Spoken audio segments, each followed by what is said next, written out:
Hi guys, my name is Reese Whitehouse. I'm the Wild British Barber of the Year 2021, Pro Barber World Series British Barber of the Year 2022, Wild Artistic team member and senior barber here at Hintz's in Shrewsbury.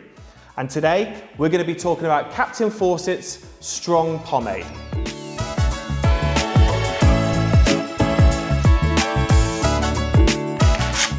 So Captain Fawcett's Strong Pomade gives a really high gloss finish.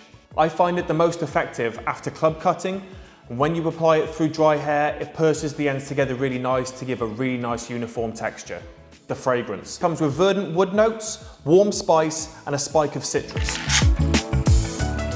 So I'm going to use the Stronghold pomade for high glossier styles such as a pompadour or such as the ducktail, or even the more undone styles, usually on a medium to thick hair and sort of short to mid-length hair as well.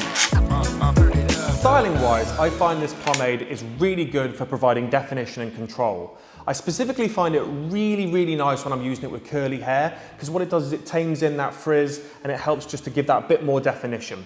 And obviously what with it being water-based, I find it's very easy to wash out as well. So with a strong pomade, I much prefer to apply it to dry hair.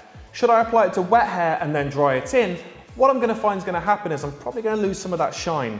So when I'm applying it, I like to take a very small amount from the tin, rub it between my hands, make it nice and warm, and then apply it on the scalp and then create a nice even coverage all the way through. Once I've done that, I like to take a wide tooth comb it all the way through, and then obviously put it in its style and style to suit. So a couple of tips and tricks from my experience using this product.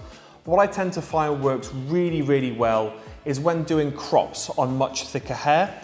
I like to really enhance the texture once I've club cut by putting a little bit of powder through the base, but then finishing the style by using a slight bit of strong pomade, warming it up through my hands and then glazing the top so the ends of the hair purse together. It brings out a really nice uniform texture through that crop.